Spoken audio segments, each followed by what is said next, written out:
Alright, so welcome to our class today in financial management.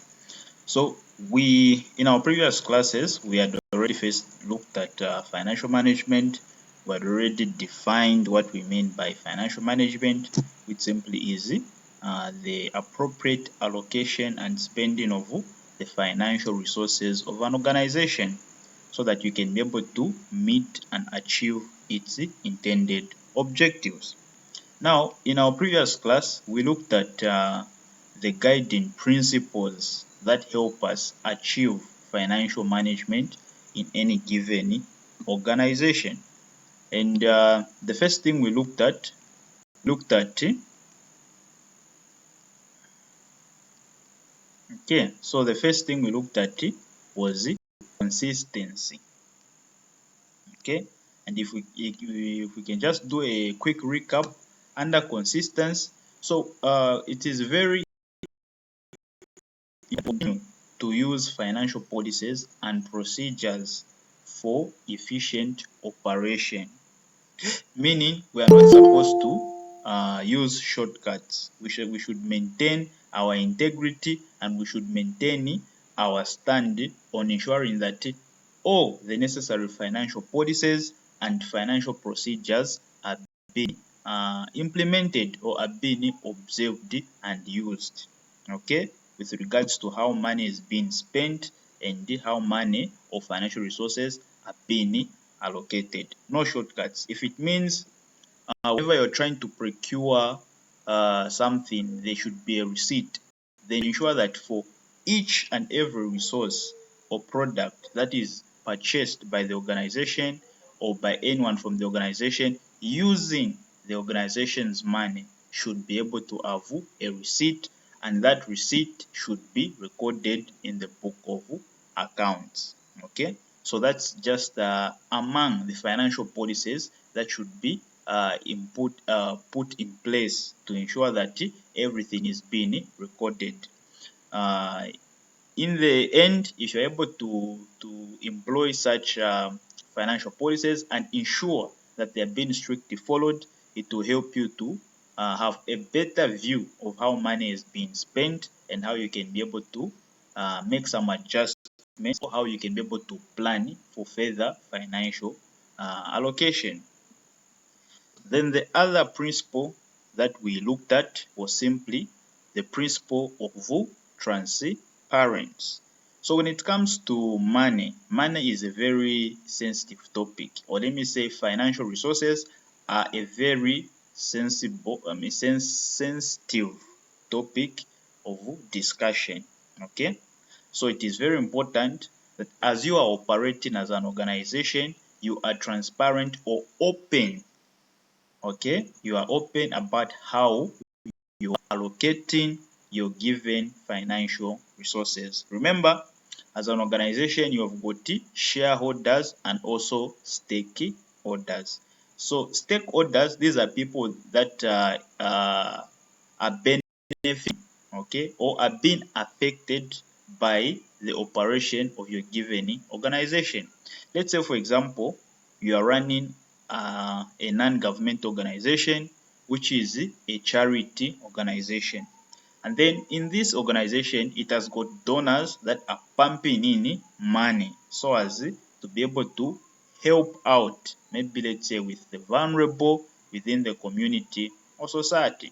So those vulnerable people that are receiving money, okay, they are stakeholders of your given organization, and they've got the rights, okay, to know exactly how much is being sent into the organization's account and how exactly that amount is being distributed among the shareholders of that organization. Apart from that, the people themselves that are sending and contributing money, the donors, they also have got the right to know how their money, which they are spending, is being distributed in helping the vulnerable people. Okay, so it is very important that you are open. This way, you also ensure that money is not being wasted and is being handled efficiently and effective, hence achieving proper financial management. All right, then the third one, I can't seem to remember if that's where we ended, but I presume that's where we ended, is simply the principle of accountability. Okay, so all stakeholders have the right to know how finances and other support are being used to meet the objectives. However, accountability should also be enforced. Okay, apart from transparency, it is very important that as an organization you are able to put legal and legal consequences, okay, that are attached towards how you handle the finances or the financial resources that are given to the organization. Meaning, for every penny that is misappropriated, there has to be someone to be held accountable for it. Someone has to pay. So if you are the accountant and then they find that there is a coin that is missing from the money that was sent, then you will have to pay for that coin that is missing because you are the one that was in charge of the accounts. If you are the purchasing manager, okay, then you went and bought or you were given a certain amount of money, okay, and then the receipts show that the money that you used is only half, okay, of the money that you were given. Then you come back and say you don't have money. Then you have to be held accountable to say, then where is that other money? Because the money that was released, okay, or that was given to you, and the money that you have used to purchase these resources is not the same. Okay, the money that you have used to purchase these resources is actually less, meaning there's another amount remaining. So where is that money? Okay, if you can't seem to find it, then the organization has to be able to take action. Maybe they can send that purchasing manager to prison, or they would say we'll start deducting from your salary until all these funds are recovered. So by ensuring that you place accountability, okay, it will make the organization or the people within the organization to be careful how they handle money, so that people don't steal and so that people don't misappropriate funds. That way, you ensure that the financial resources of your organization are used appropriately. All right. So that's on accountability. Viability. So viability, this is being able to ensure that you are using the given resources in a way that will ensure that the organization continues to function, operate, and exist. Okay. So financial viable and organization spending must be kept in balance in both at the operational and the strategic level.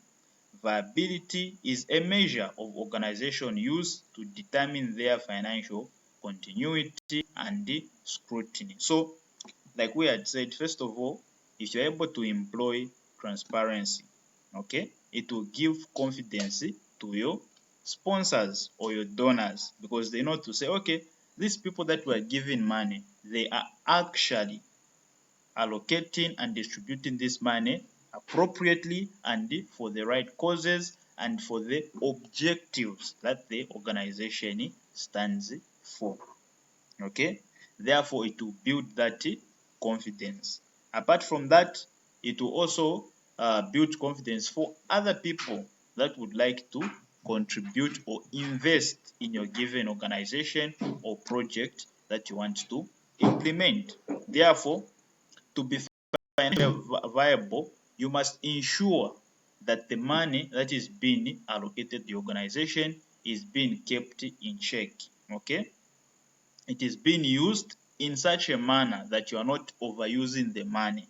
Okay, the money is being used in the right quantity such that the organization is able to continue on the path of operating and financial continuity and security.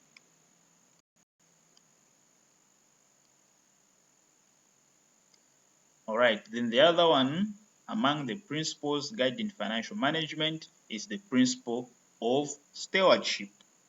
So stewardship, this is simply a role where you get to monitor, okay? You get to monitor what is happening around. So under financial management, financial stewardship involves taking good care of the financial resources we are entrusted with to make sure they are used for the purpose intended. In practice, organization achieve good stewardship through strategic planning, assessing financial risks, and setting up appropriate system and control. So stewardship, the name itself is derived from being able to take good care of things. Therefore, under financial management, we should also ensure that we employ this principle of stewardship, and we can call it financial stewardship. And by financial stewardship, what we just simply mean is we must be able to ensure that money is being allocated in the right places, or the money is being distributed in the places where they should be distributed and at the right time. By doing this, we ensure that money is not misappropriated or money is not wasted or directed toward unnecessary places or things that it is not intended for.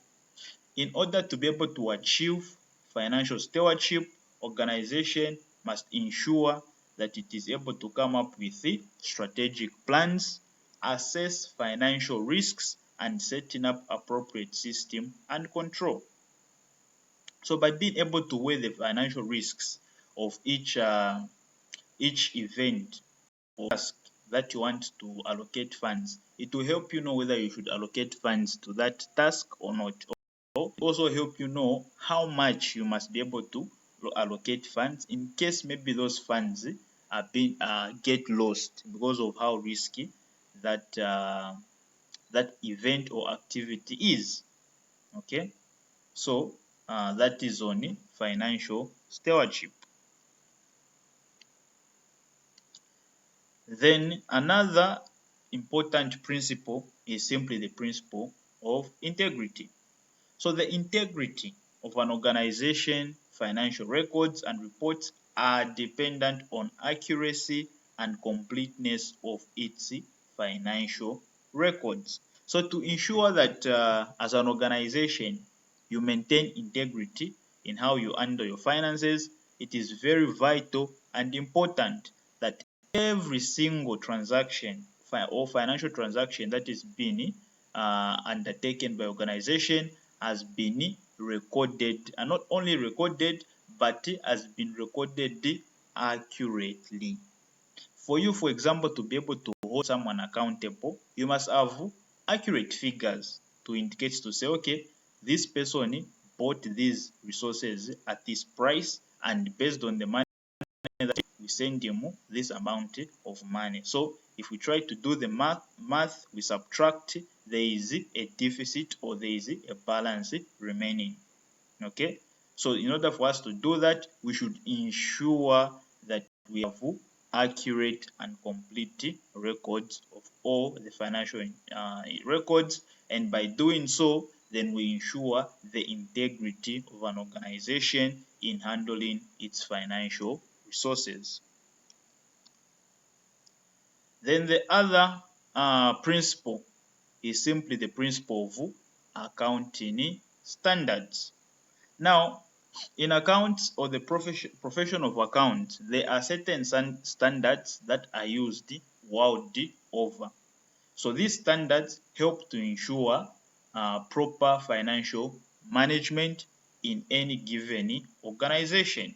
Therefore, it is very important that as you are hiring, maybe let's say an accountant to be part of your organization, that accountant should be knowledgeable or should be able to have the knowledge of the accounting standards that are being used in organizations worldwide to ensure that finances or financial resources are being properly appropriated or allocated in your given organization.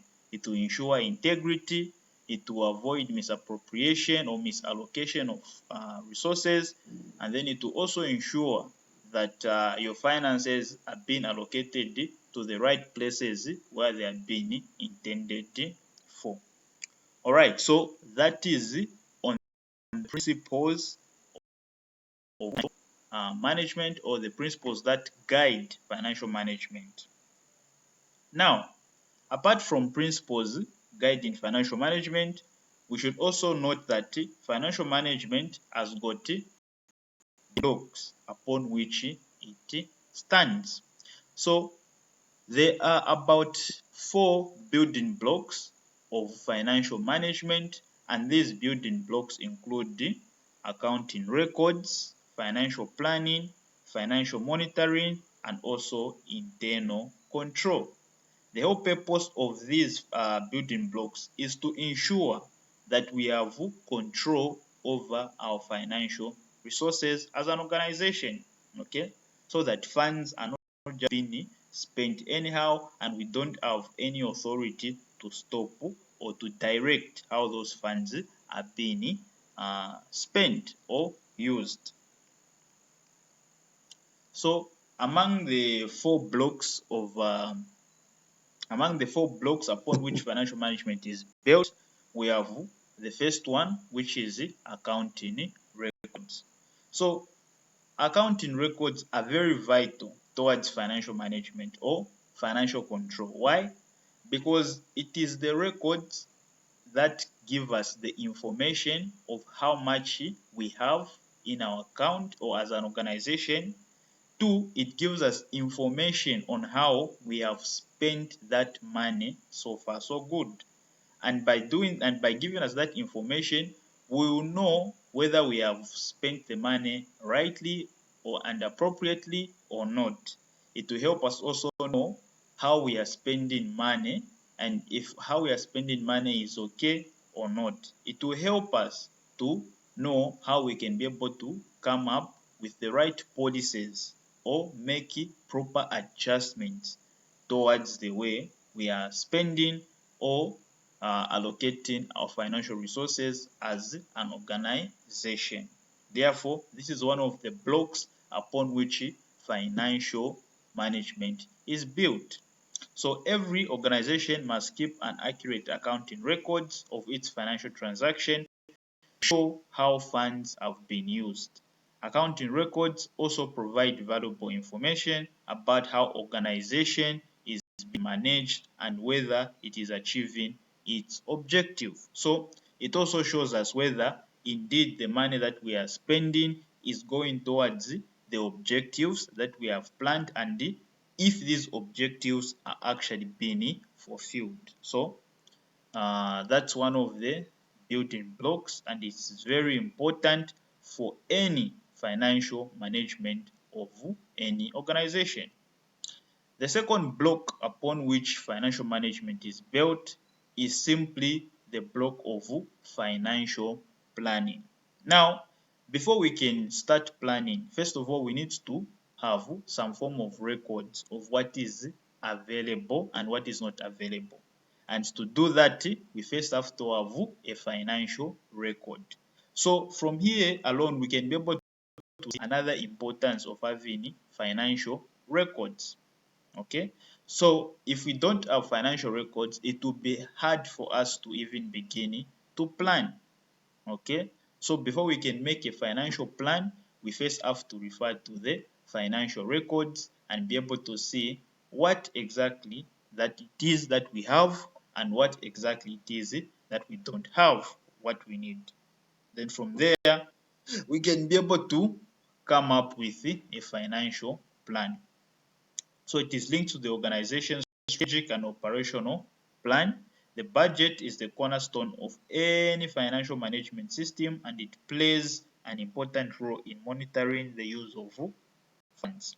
So another important role that a financial plan place is that once we have now come up with a plan after seeing what we have and what we don't have, so we have said, okay, so what we need here is we need to raise some more funds because it seems like we have wasted some money so that we can be able to cater for more works. Or maybe you have decided to say, okay, so for now, let's try to cut our spending in these areas or in these departments so that we can be able to gather up some more funds to implement or allocate to more important activities in our organization. So you draft that plan, isn't it? And the plan is drafted for strategic and also tactical. If you remember, in our other course, I mean, in our other course of purchasing management,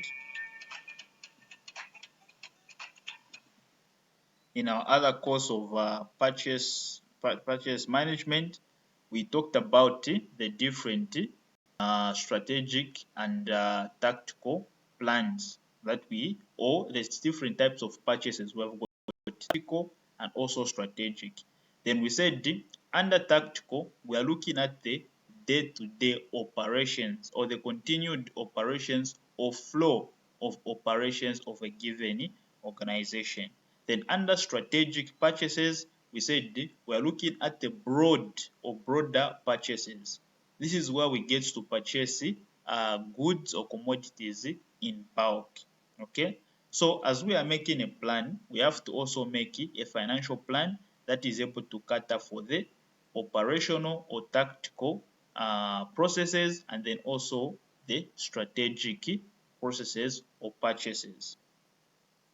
All right, and this will depend also on the financial record. Then as we begin to implement our given project, okay, as we begin to implement our given project, it will be able to guide us properly how to be able to allocate our given funds. All right, so that is on the financial plan. Then the third block or is the financial monitoring. So since we have already drafted the plan, the next thing that remains is the implementation of our given project.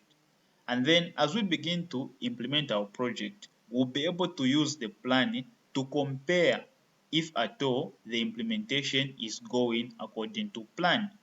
Doing this is simply what is known as financial monitoring. So organizations have a set budget, have kept and reconciled its accounting records in clear and timely manner. It is then possible to produce financial reports for all stakeholders. Internal budget monitoring reports help organizations to monitor the progress of the project, and annual financial statement provide accountability to external stakeholders. Okay, that is it if whether the funds are being used appropriately and for the intended objective. Then last but not the least is simply internal control, where we are able to make some adjustment based on the financial report from the implementation of the project. So monitor, we are able to see to say, okay, here things are not going according to plan. I think we need to make some adjustments. Okay, so you are now directing, okay, funds or how funds are being used in your project that you are implementing. And this process is simply what we know as financial control. Okay, so systems of control, checks and balances, collectively referred to as internal controls. They are put in place to safeguard an organization's assets and manage internal risk. All right, so that's on the 4 building blocks upon which financial management is built. Now, financial and management accounting are also two concepts that are important to understand in our endeavor to achieve financial management. For financial management to take place effectively, financial systems and procedures need to cover two aspects of accounting. So the first one is financial accounting, and then the second one is management accounting. So financial accounting is a method of recording, classifying, and summarizing information for various purposes. It is also the procedure used to keep track of financial and monetary transactions. Financial records can be maintained using manual or computerized systems or a combination of both. The main output of financial accounting is the annual statement used primarily for external accountability. Alright, so this is under financial accounting where we get to record financial transactions that are taking place, where we get to classify, where we get to keep books, where we get to follow manual or computerized system to ensure that all of this is being attained and achieved. The other one is management accounting, which takes data gathered by the financial accounting process, compares the results with the budget, and then analyzes the information for decision making and control purposes. The management accounts are primarily for internal use and should be produced in regular and timely basis, usually monthly or quarterly, depending on the needs of the organization. So, in summary, these are the two differences between financial accounting and management accounting. So, this is where we shall end for our class today. And as you can see, we have finished our first module. And next week, we are going to have a quiz. Okay, we are going to have a test, a short test based on what we have covered so far under financial management. All right, see you next time.